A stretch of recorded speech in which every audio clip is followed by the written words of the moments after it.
అపొస్తలుల కార్యాలు 3వ అధ్యాయం దేవుని వాక్యాన్ని ధ్యానించడం.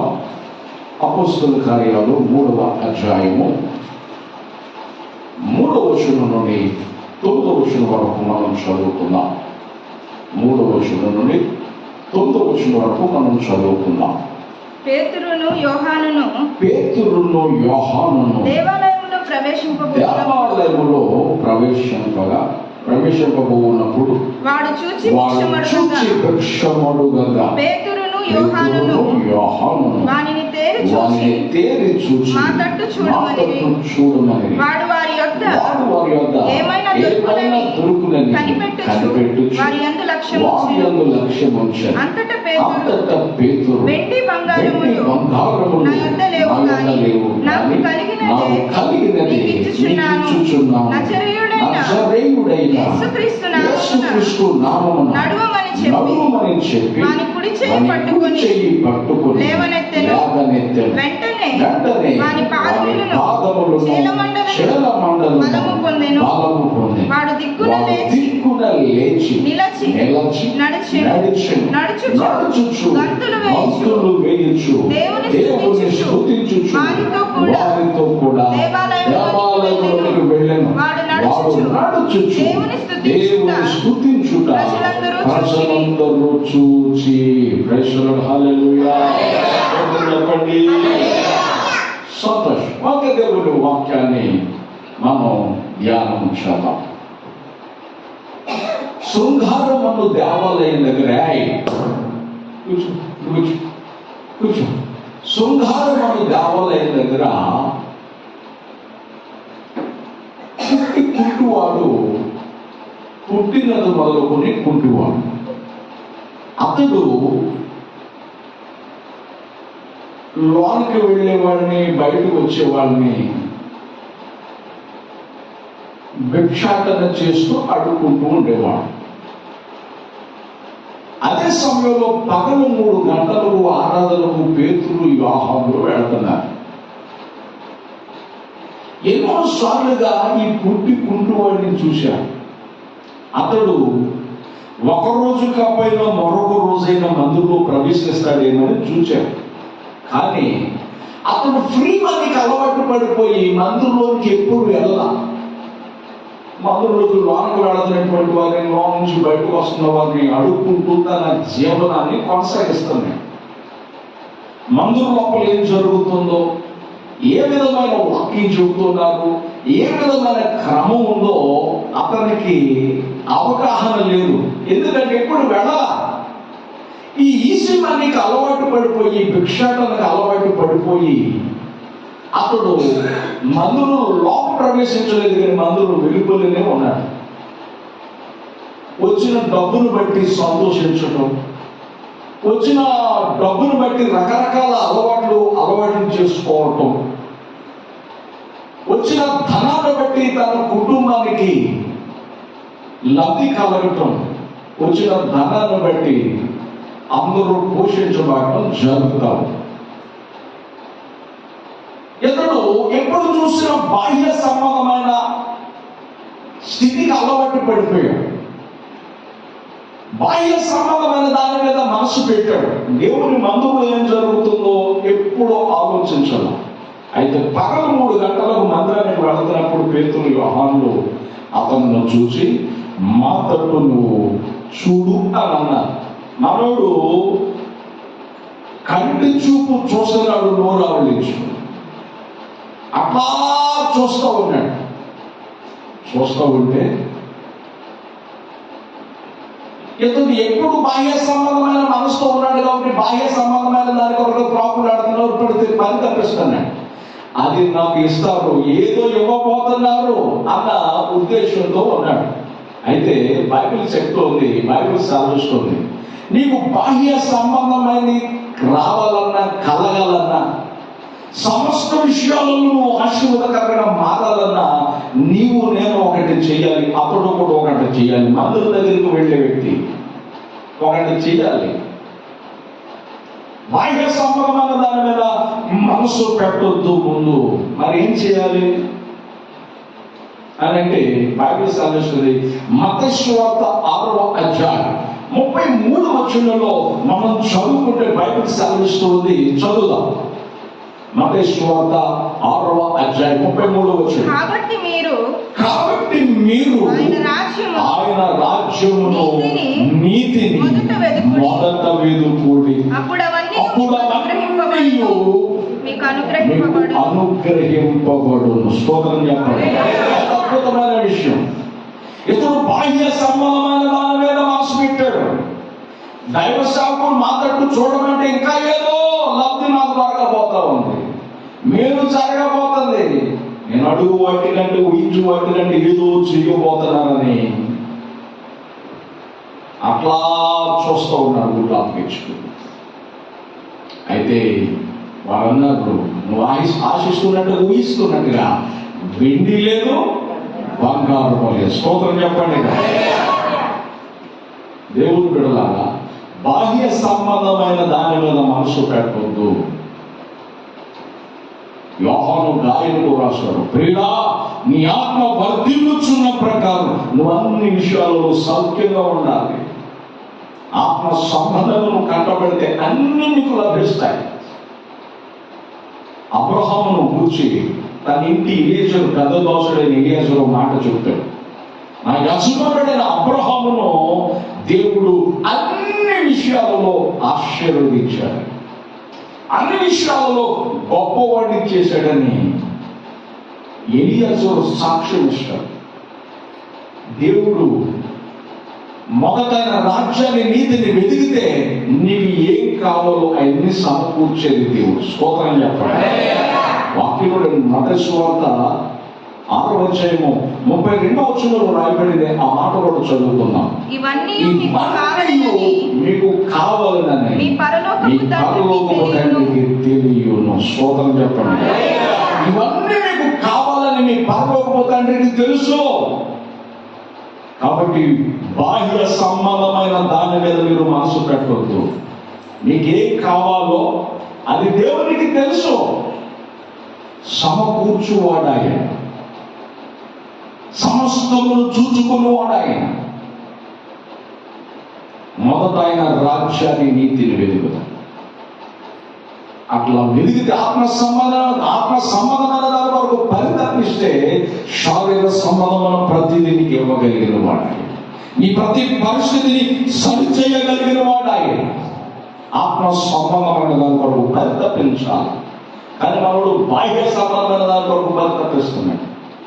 అది మాతో చూడబెట్టు వారు లక్ష్యం నుంచి తేలి చూస్తున్నాడు. మా యొక్క వెండి లేదు, బంగారం లేదు. దైవ సేవకుల దగ్గర ఏముంటుందండి?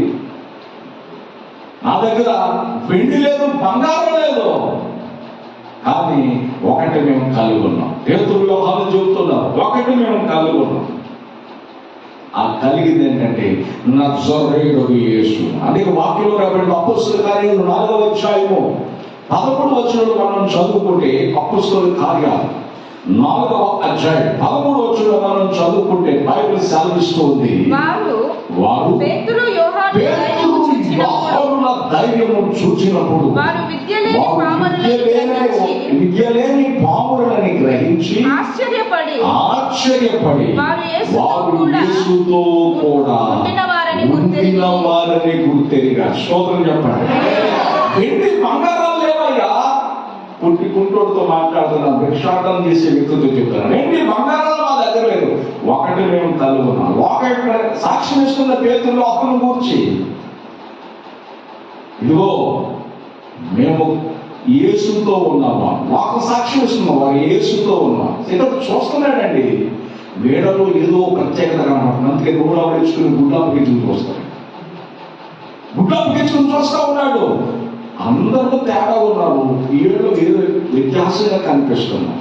దేవుని బిడ్డలారా, నీ మోకాళ్ళు నల్లబడితే ముఖం తెల్లబడుతుంది. స్తోత్రం చెప్పండి. హల్లెలూయా. మోకాళ్ళు నల్లబడితే ముఖం ఏమవుతుంది? తెల్లబడుతుంది. వీళ్ళలో ప్రత్యేకమైన కళ, దైవికమైన కళ వాళ్ళు సంతరించుకుంది, వాళ్ళు ఆవరించింది. దాని చేత వారు నింపబడి ఉన్నారు. దగ్గ మెరిసిపోతున్నాయి. వీళ్ళ కవళికలే వీళ్ళ ప్రభావం వీళ్ళ స్థితి ఎట్లా ఉంటే మనకి ఏదో ఒకటి ఇస్తారు, బాహ్య సంబంధమైంది, కానీ మాకు కలిగింది నీకు ఇస్తున్నాం. వారు యేసును కలిగి ఉన్నారు. స్తోత్రం చెప్పండి.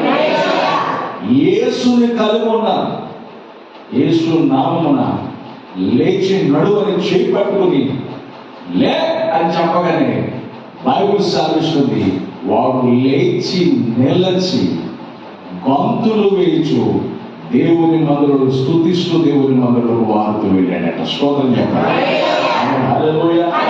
ఒక విచిత్రం, ఆ మాట మనం చదువుకుని, నేను చెప్పిన విషయమే, ఆ మాట చదువుకుని ఇక కాస్త వాక్యంలో కాస్త ముందుకు వెళ్దాం. అపొస్తలుల కార్యాలు 3వ అధ్యాయం 7-8 వచనాల్లో మనం చదువుదాం. వాని కుడి చెయ్యి పట్టుకుని లేవనెత్తెను. వెంటనే వాని పాదములను చీలమండలు బలము పొందెను.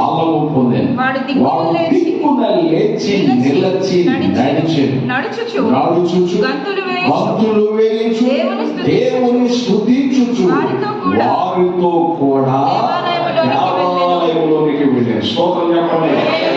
కాబట్టి దేవాలయంలోనికి రావడానికి మత ఛాందస్తు వాస్తులు మాట్లాడుతున్నారు, మతోన్మాదులు మాట్లాడుతున్నారు. ఏమంటున్నారు తెలుసా? మందిరానికి వస్తానికి ఏదో తెస్తున్నారు. కానీ పేతురు గారు ఏమంటాడు ఇక్కడ? చెప్పాలి, నా దగ్గర వెండి లేదు, బంగారం లేదు, ఏదో ఇచ్చి ఆకర్షిస్తున్నారు. నేను నీకేమి ఇచ్చానండి ఒక మాట చెప్పండి. ఇవ్వడానికి నా దగ్గర ఏముంది? నేనేం ఇవ్వగలను, ఏం చెయ్యగలను? వస్తే ఒక పూట ముద్ద పెట్టగలనేమో కానీ నేను నీకు ఇంకేమి చేయలేదు. ఇక్కడ పేతురు యోహాను అన్నారు, మా యొక్క వెండి బంగారాలు లేవు, వాటిని సంపాదించడం, వాటి మీద మనసు పెట్టడం మా లక్ష్యము కాదు. మా దర్శనం వేరు, మా పిలుపు వేరు, కానీ మేము ఒకటి కలిగి ఉన్నాం. సమాజం సాక్ష్యం ఇస్తుంది, వారు యేసుతో కూడా ఉన్నారు. విద్య లేని వారే, సంస్కారం తెలియని వారే, విలువలను సరిగ్గా గుర్తించలేనటువంటి వారే, మాటకారులు కారు, కానీ యేసుతో ఉన్నారని లోకం గుర్తించింది. ఆ కుంటుడు చేపట్టుకుని నాకు కలిగింది నీకు ఇస్తున్నాం, నజరేయుడైన యేసును లేచి నడు అనగానే చెలమడం బలం పొందేశాడు, కాలంలో శక్తులు చేసి వాడు దిగులు లేచి నడిచి దేవుని మందిరము వారితో కూడా. ఎవరు బలవంతం చేశారా? అదని చెప్ప బలవంతం చేశారా? అయ్యో మందిరానికి రాయ్యా, నీకు స్వస్థత జరిగింది కదా, నీకు మేలు జరిగింది కదా, రాయనల్లా. దేవుడు అతని జీవితంలో కార్యం చేయగానే మందురు బయట కూర్చుని భిక్షాటన చేసే కుంటివాడు మందురులోనికి వెళ్ళాడు. స్తోత్రం చెప్పండి కదా. బైబిల్ సెలవిస్తుంది, గంతులు వేయించు దేవుని స్తుతించుచు వారితో దేవాలయంలోకి వెళ్ళాడు. నేను సంపాదించినప్పుడు ఎంత ఆనందం లేదు, మందిరం బయట కూర్చుని రూపాయికి రూపాయి కూడబెట్టుకుంటూ లెక్కలేసుకుంటున్నప్పుడు ఎంత ఆనందం లేదు. ఈరోజు కన్నీ విని ఎరగనటువంటి కార్యాన్ని దేవుడు నా జీవితంలో చేశారు. కాబట్టి వీళ్ళు రమ్మని అనుభవం ఉండే వారు దేవాలయంలోకి వెళుతుంటూ వారితో కూడా వచ్చాడు. స్తోత్రం చెప్పండి. దేవాలయానికి వెళ్తున్నప్పుడు వారితో కూడా ఏం చేశాడండి? దేవాలయంలోకి మందిరంలోకి వెళ్ళాడు. ఇది గొప్ప విషయం. నీకు జరిగిన కార్యాన్ని బట్టి మందిరంలో ప్రవేశించాలి. మందిరంలోకి వెళ్ళాడు, వారితో పాటు మందిరంలోకి వెళ్ళి దేవుని స్తుతిస్తున్నాడు. రాయబడింది 9వ వచనంలో, వాడు నడచుచు దేవుని స్తుతించుట ప్రజలందరూ చూచారు. స్తోత్రం చెప్పండి. అప్పుడు భిక్షాటన చేయడం చూచారు ప్రజలు, ఇప్పుడు దేవుని స్తుతించడం చూస్తున్నారు. ఇప్పుడు ఏం చేశారంటే ప్రజలు దేవుని స్తుతించడం. ప్రార్థన అంతా అయిపోయింది. ప్రార్థన అయిపోయిన తర్వాత ఇప్పుడు స్వస్థతలు వ్యక్తాను అక్క బయట కూర్చున్నావండి, నేను లోపల నుండి ఎంత మహిమను అనుభవిస్తున్నారా, ఇప్పటివరకు నేను గ్రహించలేకపోయా. ఆ దేవుడు నన్ను స్వస్థపరిచి లోపలికి తీసుకొచ్చాడాక తమ్ముడు, అన్న, నాన్న అని అందరితో సంతోషం పంచుకుంటున్నాడు. ఆ కార్యాన్ని చెప్పుకుంటున్నాడు. స్తోత్రం చెప్పండి. కార్యాన్ని ఏం చేస్తున్నాడు? వాక్యంలో వెళ్ళి వాడు నడుచుచు, నేనక్క ఇదిగో నా కాళ్ళు చూడండి, ఇదిగో నా చేతులు చూడండి, ఇదిగో నేను ఎట్లా నిలబడతాను చూడండి, ఇదిగో నేను ఎగురుతున్నాను, నేను లోపలికి వేస్తున్నాను, బాగా ఆరోగ్యం వచ్చేసిందని అటు ఇటు నడుస్తూ సాక్ష్యం చెబుతున్నాడండి. దేవాలయంలో ఆ అది ప్రజలందరూ చూసి దేవుని మహిమపరిచారట. స్తోత్రం చెప్పండి. దేవాలయానికి వెళ్ళడం చాలా ప్రాముఖ్యం. నీకు జరిగిన మేలును బట్టి, నీకు జరిగిన స్వస్థతను బట్టి, నీకు కలిగిన లబ్ధిని బట్టి దేవుని మందిరాన్ని విడిచిపెట్టబాక. దేవుని మందిరం చాలా ప్రాముఖ్యం. ఒక్క ఆదివారం ఆరాధన కోల్పోతే 1000 దినాల ఆశీర్వాదాన్ని కోల్పోతావు. మళ్ళా తిరిగి దాన్ని సంపాదించుకోవాలి. అందుకే మానకూడదు ప్రార్థన. దేవుని మందిరానికి వెళ్ళడం మానుకోకూడదు. దేవుని మందిరానికి వెళ్ళి సాక్ష్యం చెబుతూ ఉన్నాడు. వారితో కూడా దేవుని మందిరానికి వెళ్ళాడు. అంత అద్భుతమండి. రమ్మని బలవంతం చేయలేదు. దేవుడు చేసిన కార్యాన్ని బట్టి అందరికీ సాక్ష్యం ఇస్తున్నాడు. ఎంత అద్భుతం. దేవాలయంలో కనిపించాలి. జరిగిన మేలును బట్టి దేవాలయమును విడిచిపెట్టలేదు అతను. వాక్యంలో వెళ్ళండి. ఇంకొక చోటు ఇంకొక సన్నివేశం మనం చూస్తే లూకా సువార్త 17వ అధ్యాయం. లూకా సువార్త 17వ అధ్యాయం 11వ వచనం నుండి 19వ వచనం వరకు మనం చదువుకుంటే అక్కడ రాయబడినటువంటి మాట ఏమిటంటే, నా వైపు చూడండి. ఇక్కడ 10 మంది కుష్ఠ రోగులు ఉన్నారు. ఎంతమంది ఉన్నారండి? అందరూ చెప్పాలి. 10 మంది కుష్ఠ రోగులు వచ్చి వాళ్ళ దేన హీన, వాళ్ళ కాదంతా, వాళ్ళ బాధంతా దేవునికి చెప్పుకున్నారు. అయ్యా, సమాజానికి వెలుపుకుంటున్నాం మేము. భార్య బిడ్డలు వెలువేశారు, ఊరు వెలువేసింది. ఊరు వెలపలక నా జీవితాన్ని మేము గడుపుతూ ఉన్నాం. దుర్భరమైన జీవితాన్ని మేము జీవిస్తూ ఉన్నాం. చాలా హీనమైన స్థితిని మేము కలుగున్నాం. యేసు ప్రభువా, మమ్మల్ని బాగు చేయవా అని వాళ్ళు దేనంగా ప్రభు దగ్గరకు వచ్చి వేడుకుంటే ప్రభువు వారిని స్వస్థపరిచారు. 10 మందిని స్వస్థపరిచారు. స్తోత్రం చెప్పండి. ఎంతమందినండి? ఎంతమంది వచ్చినా యేసయ్య అందరినీ స్వస్థపరిచాడు. అది వచ్చుడు మీరు విశ్వాసంతో రావాలి. ఎట్లా రావాలండి? చెప్పాలి గట్టిగా. విశ్వాసంతో దేవుని దగ్గరకు వస్తే విశ్వాసం ద్వారా కార్యాన్ని పొందుకుంటాం. నీ శ్వాసం నేను సిగ్గుపరచదు. నీ శ్వాసం నేను తలెత్తుకునేటట్టు చేస్తుంది. విశ్వాసంతో వచ్చారు. విశ్వాసం వచ్చిన తర్వాత 10 మంది బాగుపడ్డారు. 10 మందిలో 9 మంది యేసు ప్రభు దగ్గరికి రాలేదు, కానీ స్వస్థతలు నిలవాడు యేసయ్య దగ్గర. 10 మంది స్వస్థతలు ఉందారు. వాడు స్వస్థతలు ఒకడు వచ్చాడు. అయ్యా, స్వస్థతలు ఉందావు, మిగతా వాళ్ళు 9 మంది అని యేసు ప్రభు అడిగాడు. స్తోత్రం చెప్పండి. హల్లెలూయా. మిగతా 9 మంది ఎక్కడయ్యా అని అడుగుతున్నాడు ఆయన. దేవుని బిడ్డలారా, 9 మందిని అడుగుతున్నాడు యేసు ప్రభు. వాళ్ళ సంగతి నాకు తెలియదు, కానీ యేసు ప్రభు, ఇదో నీవు నన్ను స్వస్థపరిచావు. ఏ స్థితిలో నేను ఉన్నానో ఆ స్థితి నుంచి నన్ను విడిపించావు. భార్య బిడ్డలకు దూరంగా ఉన్నాను, ఊరికి దూరంగా ఉన్నాను. నలిగిపోయిన జీవితాన్ని నువ్వు సరి చేసావు. చెడిపోయిన నా జీవితాన్ని బాగు చేసావు. చేదరించుకున్న ప్రజలందరూ చీచి అంటున్న నా జీవితాన్ని నీ చేతుల్లోకి తీసుకొని స్వస్థపరిచావు.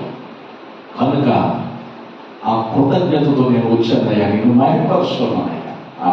చూశారా, అక్కడేమో శృంగారం కావాలి కదా. ఎప్పుడు బయట కూర్చున్న వాళ్ళు దేవుడు చేసిన కార్యాన్ని బట్టి వాళ్ళతో కూడా దేవుని మందిరంలోకి వెళ్ళాడు. ఇతనికి జరిగిన స్వస్థతను బట్టి ఏం చేశాడంటే దేవుని దగ్గరకు వచ్చాడు. చాలా ప్రాముఖ్యం. దేవాలయంలోకి వెళ్ళాలి అంటే దేవుని యొద్దకు రావాలి. స్తోత్రం చెప్పండి. దేవాలయంలోకి వచ్చాడు, దేవుని దగ్గరకు వచ్చాడు. అసలు దేవుని మందిరం ఎవరు ఉన్నారు? దేవుని సమాజంలో దేవుడు నిలిచి ఉన్నాడు. స్తోత్రం చెప్పండి. దేవుడు దగ్గరకు వచ్చేసాడు. అతనికి శారీరక స్వస్థతతో పాటు దైవిక స్వస్థత ఇచ్చాడు. చరిత్రలో అతను ఒక పేజీ దేవుడు ఇచ్చాడు. చరిత్రను తిరగరాసేటట్టు అతని సాక్ష్యాన్ని ఆశీర్వదించాడు. స్తోత్రం చెప్పండి. దేవుని బిడ్డలారా, దేవాలయంలోకి వెళ్ళడం చాలా స్వస్థపరిచిన యేసును కలుసుకోవడం చాలా ఆశీర్వాదం. యేసు ప్రభువును బాగు చేసేయడని వచ్చాడు. మరి మిగతా 9 మంది అక్కడ లోపల కలిసిపోయారు. బాహ్య సంబంధమైన దాని మీద మనసు పెట్టి మరలా రకరకాల పాపాలలో వారు కూరుకుపోయారు. ఎక్కడ కూరుకుపోయారండి? రకరకాల పాపాల్లో వారు కూరుకుపోయారు. బాహ్య సంబంధమైనది బాహ్య సంబంధమైన దాని మీద మనసు పెట్టారు. మిగతా 9 మంది దుష్టులు స్వస్థత పొందారు, కానీ వారిలో కృతజ్ఞత లేదు. వారు లోకంలో కలిసిపోయారు. ఎక్కడ కలిసిపోయారండి? అందరూ చెప్పాలి కదా, అయ్యో స్వస్థత పొందుతారు. ఎక్కడ కనపడాలి? దేవుని మనలో. కానీ ఎక్కడ కనపడలేదు వీళ్ళు? దేవుని దగ్గరికి రాలేదు, దేవుని మహిమపరచాలి, లోకంలో కలిసిపోయారట. ఇంకొక సన్నివేశంలో మనం చూస్తే యోహాను సువార్త 5వ అధ్యాయంలో మనం చదువుకుంటే అక్కడ రాయబడింది, యెరూషలేములో కోనేరు అంటే బెతెస్దా కోనేరు అనే స్థలంలో 5 మంటపాలు ఉన్నాయి. ఆ ప్రాంతం దగ్గరికి, ఆ కోనేరు దగ్గరికి దేవదూత వచ్చి నీటిని కదిలించే. అక్కడ 5 మంటపాల్లో ఒక మంటపంలో ఒక స్థలంలోనేమో కుంటివారు ఉన్నారు, మరొక స్థలంలోనే గుడ్డివాళ్ళు ఉన్నారు, మరొక స్థలంలోనే క్యాన్సర్ గడ్డలతో ఉన్నవారు ఉన్నారు, మరొక స్థలంలోనే పక్షవాయువు కలిగిన వారు ఉన్నారు, మరొక స్థలంలోనే దెయ్యాల చేత నానా విధాలు దెయ్యాల చేత పీడించబడేవాడు అనేక ఉన్నారు. 5 మంటపం 5 రకాల ప్రజలు నిండిపోయారు. అయితే ఆ కోనేరు దగ్గరకు వచ్చి దేవదూత వచ్చి నీటిని కదిలించేదారు. ఆ శబ్దం ఎవరైతే మొదట విన్న రోగి వెళ్ళి అందులో దూకేవాడట, స్వస్థత నొందుకుని వెళ్ళిపోయేవాడట. ఎట్లా జరుగుతూ ఉంది. అందరూ వెళ్ళిపోయారు, అందరూ ఖాళీ అయిపోయారు. కానీ మనోడు 35 సంవత్సరాల నుంచి అక్కడే ఉన్నాడు. స్తోత్రం. హల్లెలూయా. మనోడికి ఎన్ని సంవత్సరాలండి? వ్యాధి రోగం వచ్చి 8 సంవత్సరాలు. అతను వయసు ఎంత ఉందో నాకు తెలియదు, కానీ అప్పటికాడ బహుస్థితిలో అప్పటికి ఆ స్థితిలో 38 సంవత్సరాలుగా రోగంతో ఉన్నాడండి. ఎన్ని సంవత్సరాలుగా? అలా చెప్పండి, 38 సంవత్సరాలుగా రోగం. ఎంత బాధాకరం అండి. 38 సంవత్సరాలుగా రోగం అతనికి ఉందండి. అమ్మా, యేసు ప్రభు నీ రోగాన్ని సరిచేయగలుగుతాడు. వయసుతో నిమిత్తం లేదు. ఆ పుట్టుకుంటూ వాడికి స్వస్థపరచడానికి వయసు చూడలేదు. అప్పటికి అతనికి 40 సంవత్సరాలు పై చేయలేదని రాయబడింది బైబిల్లో. స్తోత్రం చెప్పండి. యేసు ప్రభు దగ్గరకు వస్తే స్వస్థపరుస్తాడు పూర్తిగా. ఇప్పుడు డాక్టర్ దగ్గరికి వెళ్ళామనుకోండి, 60 సంవత్సరాలు ఏదైనా చీరిగింది అనుకోండి, ఈ వయసు అయిపోయిందండి, మీకు చీ కట్టుకోదండి, అతగదండి అంటాడు. యేసు ప్రభు దగ్గరకు వస్తే అంటాడు ఆ మాట. తప్పనే జీవం లేని ఎముకలకే జీవాన్ని ఇచ్చాడు ఆయన. స్తోత్రం చెప్పండి. హల్లెలూయా. ఈ లోక డాక్టర్ ఏమో నువ్వు నడవలేని రిపోర్ట్ ఇస్తే అందరూ దాన్ని సపోర్ట్ చేస్తారు, కానీ యేసు ప్రభు సపోర్ట్ చేయడు. స్తోత్రం చెప్పండి. దాన్ని డిలీట్ చేస్తాడు, అవతల పారేస్తాడు. నీ రోగం ఎంత కథదైనా సరే యేసు ప్రభువుని నమ్ము, విశ్వసించు. దేవుడు నీ నిట్టే బాగు చేయగలిగిన వాడు, అద్భుతం చేయగలిగిన వాడు, ఆయన ఆశ్చర్యాన్ని చేయగలిగిన వాడు. దేవుని బిడ్డలారా, ఇక్కడ 38 సంవత్సరాలుగా అప్పటికి ఆ స్థితిలో ఉన్నాడు. అందరూ స్వస్థత పొందేశారు, ఒక్కడు లేదు. అప్పటికి ఆ స్థితి వాడు బహుకాలం నుండి అక్కడ ఉన్నాడు. అయితే ఆ స్థితిని బట్టి యేసు ప్రభువే కదిలించాడట. స్తోత్రం చెప్పండి. నువ్వు రాలేని స్థితిలో దేవుడే నీ దగ్గరకు వస్తాడు. ఇది చాలా ప్రాముఖ్యమైన విషయం. నువ్వు వచ్చావు, వస్తున్నావు, కానీ నువ్వు రాలేని స్థితిలో దేవుడు నీ దగ్గరికి తప్పక వస్తాడు. తల్లిలాగా ఆదరించడానికి, తండ్రిలాగా జాలిపడటానికి. ఇశ్రాయేలుని గ్రద్ద తన పిల్లలు నడిపించినట్లుగా, ఇశ్రాయేలు నడిపించినట్టుగా నిన్ను నడిపించడానికి ముందుగా నడిస్తాడు. స్తోత్రం చెప్పండి. హల్లెలూయా. దేవుడు వాక్యం యేసు ప్రభు అతని దగ్గరకు వచ్చి స్వస్థపడగోరుచున్నావా ఏమన్నాడండి? మనోడంతా ఫ్లాష్ బ్యాక్ చెప్తున్నాడు. మనోడు అంటున్నాడు, అయ్యా స్వస్థత పొందాలని ఉంది, కానీ నేను దిగే లోపల ఎవడో కూడా వచ్చి నీ స్వస్థతలోకి వెళ్ళిపోతున్నాను. ఎవడో ఒక మాట అంటాను, 38 సంవత్సరాలు అక్కడ ఉన్నాడు కదా, ఎవరు లేరు కదా, కొంచెం కొంచెం దొరుకుపడ్డాయని కొంచెం కొంచెం ఏదో ఒక రకంగా ప్రయత్నించాలిగా. ఇంట్లో నుంచి టిఫిన్ తీసుకుపోతున్నారు, ఇంట్లో నుంచి భోజనం తీసుకుపోతున్నారు, పౌరులు మాకు అక్కడ ఉన్నారు. స్తోత్రం. ఎవరైనా హల్లెలూయా, ఎవరైనా హల్లెలూయా. మనోడు అక్కడ అలవాటు పడిపోయాడు బట్టి కనీసం కదిలే స్థితి లేదు. కాబట్టి ఒక గంట 2 గంటలు మనం కూర్చోవడం ఏమైపోతే చెప్పండి గట్టిగా, కాళ్ళు చేతులు అమ్ముతాయండి చెప్పండి, పట్టేస్తాయి. ఇక రూపం దగ్గర నడవాలమ్మా. స్తోత్రం చెప్పండి గట్టిగా, హల్లెలూయా గట్టి అనాలమ్మా. మనోడు అప్పటికి ఆ స్థితిలో ఉన్నాడు, కనీసం అటుకోడు వీడు యేసు రక్తం ఎత్తి ఇటు కూడా చూడడు అట్లా. మరి పట్టేయకపోతే అప్పటికే బహు స్థితిలో కాలంలో అక్కడ ఉన్నాడు. యేసు ప్రభుత్వ స్వస్థగా కూర్చున్నావా? నేను దిగేదో కూడా దిగుతున్నాడయ్యా. అప్పుడు ఇంట్లాంటి భోజనం వస్తుంది, ఇంట్లాంటి టిఫిన్ వస్తుంది, మధ్యాహ్నం భోజనం వస్తుంది, సాయంత్రం భోజనం వస్తుంది, ఉదయం టిఫిన్ వస్తుంది, అన్ని బాగానే జరుగుతాయి. కానీ దిగడానికి ఓపిక లేదు. అంత స్తోత్రం. తినడానికి ఓపిక మనోడు ఏముందండి చెప్పాలి గట్టిగా, స్తోత్రం చెప్పండి, హల్లెలూయా హల్లెలూయా. తింటాను ఓపుకోను కానీ వెళ్ళడానికి ఏం లేదు మనోడికి, చెప్పాలి గట్టిగా ఓపిక లేదు.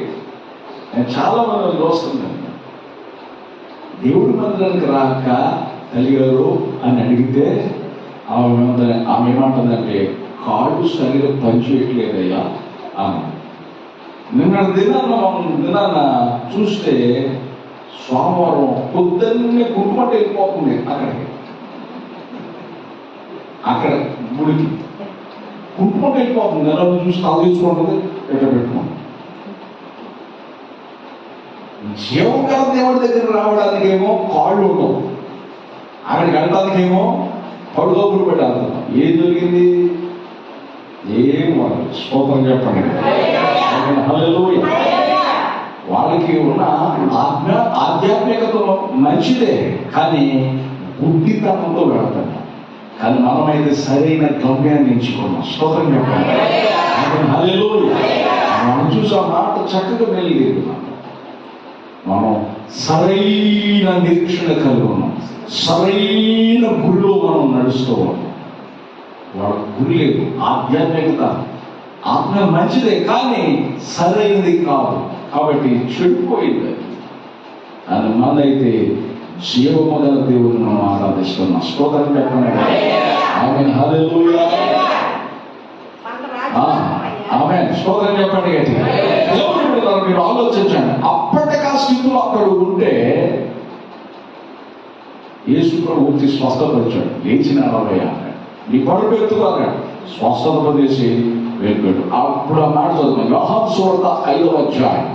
యోహాను సువార్త 5వ అధ్యాయం 14 వచనం మనం చదువుకున్నాం. యోహాను సువార్త 5వ అధ్యాయం 14 వచనం.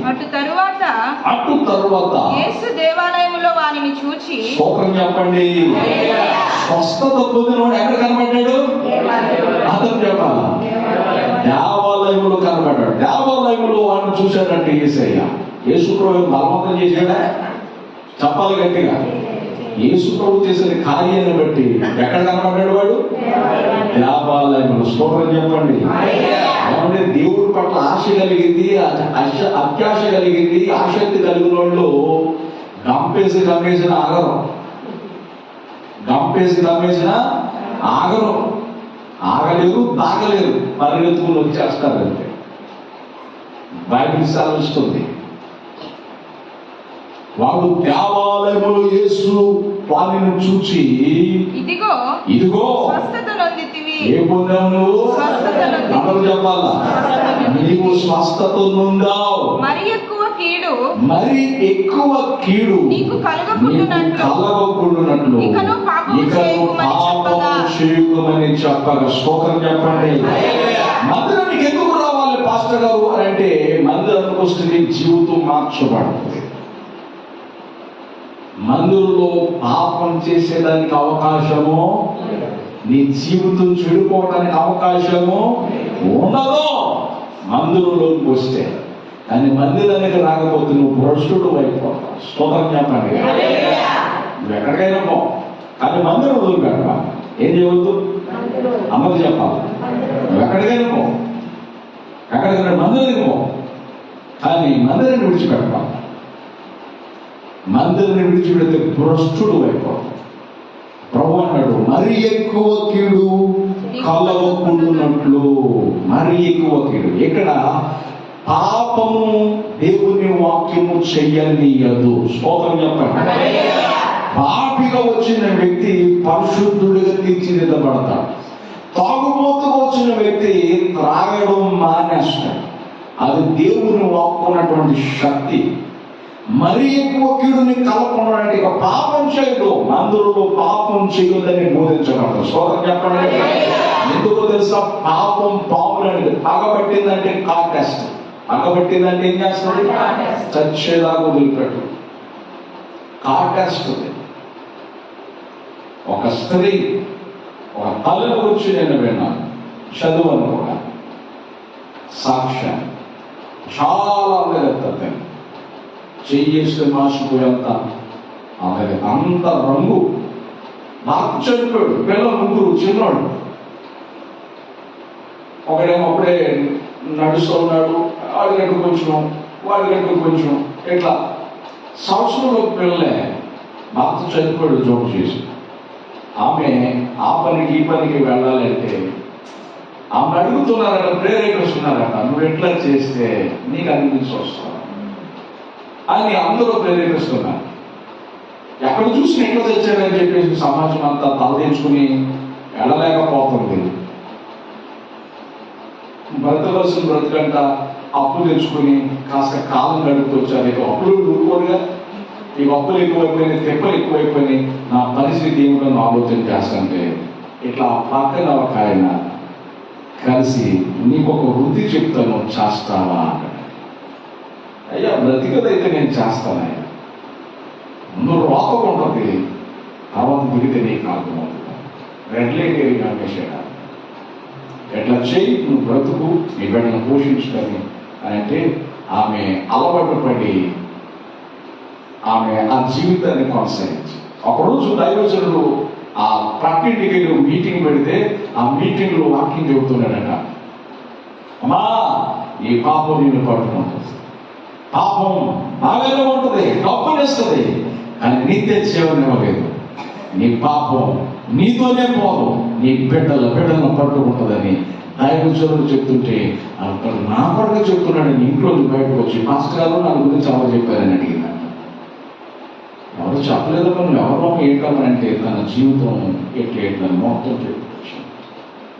అయ్యా యేసుప్రభు నా జీవితాన్ని బాగు చేస్తాడా, నాకు విశ్వాసం ఉంది, కానీ గొప్ప నుంచి బయటకు రాలేకపోతాను. ఇది నాకు తన ప్రతి పరిస్థితుల గురించి చెప్పుకుంటూ వస్తే దైవజనుడు ఫోన్ నెంబర్ ఇచ్చి విజిటింగ్ కార్డు ఇచ్చి వాళ్ళ స్థలంలో ప్రార్థన మందిరం ఉందమ్మా, ఆ స్థలానికి రా అన్నాడు. ఆయన విడమ తీసుకుని స్థలానికి వచ్చింది. హృదయంలో మార్పు జరగడం ప్రారంభించింది. ఆరాధన అయిన తర్వాత ఆరాధన పాల్గొన్న ఆరాధన అయిన తర్వాత చర్చలో 15 మంది పెద్దలను, ఆ చర్చలను కాస్త కలిగినటువంటి 15 మంది కుటుంబాలను దగ్గర పెట్టుకుని, అమ్మా ఇదిగో ఈ జీవితం ఇది ఎట్లా నాకు చెప్పింది అని నువ్వు చెప్పమంట. తన జీవితం అంతా చెప్పింది. అమ్మ నీ ఇంట్లో పని మనిషిలో పెట్టుకో, ఇంట్లో పని మనిషిలో పెట్టుకో, ఇంట్లో పని మనిషిలో పెట్టుకో అని దైవం చెప్తున్నారు. కరెక్ట్గా ఖచ్చితంగా అందరూ పని మనిషిగా పెట్టుకున్నారు. ఈలోపు పిల్లలకి కావాల్సిన బుక్స్, పిల్లలకి కావాల్సిన బ్యాగులు, పిల్లలకు కావాల్సిన షూస్ ఇవన్నీ కొన్ని ఇవ్వటం, ఆ ఇంటికాడు ఈ ఇంటికాడు చేయడం, ఆ మొదలు ఈ మొదలు తిని అట్లా బ్రతకడం జరిగింది. పిల్లలు 3 డాక్టర్లు అయ్యారు. స్తోత్రం చెప్పండి. పిల్లలు 3 డాక్టర్ చదివించారు. వీళ్ళందరూ సహాయం చేసి పెద్ద సాక్ష్యం. ఇప్పుడు అంటది, ఒకప్పుడు నా జీవితం ఎంత దుర్భరమైన జీవితం, ఎదుగొచ్చిన పిల్లలు ఉన్నారు. ఈరోజు ఆ జీవితంలో నేను జీవించి ఉంటే నా బిడ్డలు ఎంత అసహించుకునేవాళ్ళు. నేను బ్రతకగలిగేదానా? యేసుప్రభు నా జీవితాన్ని మార్చి బ్రతికి బట్ట కట్టేటట్టు చేశాడు. ఆ చరిత్రని మార్చాడు. స్తోత్రం చెప్పండి. మందిరంలోకి వస్తే దేవుని వాక్యం ఏం చేస్తాడంటే పాపం వైపు వెళ్ళనవదో, పాపిని పరిశుద్ధుడిగా మార్చింది. ఏం చేస్తుందండి? పాపిని పరిశుద్ధుడిగా మార్చుతుంది. అప్పుడు దేవుని బిడ్డలారా, మరి ఎక్కువ కీడుని కలగకుండా ఉండాలంటే ఇక పాపం చేసి స్వస్థత పొందిన వాళ్ళతో చెప్తారు. మరలా లోకంలో కలిసిపోతావేమో. లోకం నిన్ను రేపుతూ ఉంటది. లోకంలో కామ, క్రోధ, మద, మోహ, వ్యామోహాలు ఉంటాయి. దానికి కళ్ళు వేయకపోతే అది నిన్ను లాగేస్తుంది, కబళించేస్తుంది, నాశనం చేస్తుంది. జాగ్రత్త. స్తోత్రం చెప్పండి. హల్లెలూయా. యేసుప్రభువు అందరూ వస్తే మన బుద్ధులు మారిపోతాయి, మన తలంపులు మారిపోతాయి, మన ఆలోచనలు మారిపోతాయి. దేవుని వాక్కు అట్టి శక్తి ఉంది. దేవుని వాక్కుకు అట్టి శక్తి ఉంది. దేవుడు మార్చగలిగిన దేవుడు. స్తోత్రం చెప్పండి కదా. హల్లెలూయా. దేవుడు కూడా స్వస్థత నొందినటువంటి ఈ వ్యక్తి వారితో కూడా దేవాలయానికి వెళ్ళాడు. దేవాలయానికి వెళ్ళడం చాలా ప్రాముఖ్యం. బాహ్య సంబంధమైన ప్రక్కన పెట్టేస్తే స్వస్థత నొందిన వాడు ఆ 9-10 మంది స్వస్థత పొంది ఒకడు మాత్రమే దేవుని దగ్గరకు వచ్చి దేవుడిని మహిమపరిచాడు. దేవుడు అతన్ని గుర్తు పెట్టుకున్నాడు, చరిత్రను తిరగరాశాడు. దేవుని దగ్గర రావడం ఆశీర్వాదం. ఇక్కడ స్వస్థతలు ఉండవుగాక కనుక మరి ఎక్కువ కీడు నీకు కలగకూడినట్లు ఇక పాపము చేయదు. మందిరంలో పాపము చేయదని బోధించబడతారు. స్తోత్రం చెప్పండి కదా. మనుషులు మందిరంలో నీతిగా బ్రతకలని బోధించబడుతుంది. మందిరంలో బూతులు ఆడొద్దామా అని బోధించబడుతుంది. అబద్ధం ఆడొద్దామని బోధించబడుతుంది. ఇక్కడ జీవితాలు మార్చే బోధ దేవుని మాట, దేవుని బోధ. స్తోత్రం చెప్పండి. ఇక మందిరాన్ని విడిచిపెట్టొద్దు. మందిరాన్ని విడిచిపెట్టింది ఆశీర్వాదం కోల్పోతాం, ఆరోగ్యాన్ని కోల్పోతాం, ఆత్మీయతను కోల్పోతాం. మందిరాన్ని విడిచిపెట్టకుండా మనం మందిరంలో కొనసాగడం అట్టి కృప దేవుడు మనకు దయచేయడం కాక. కళ్ళ మంచండి ప్రార్థన.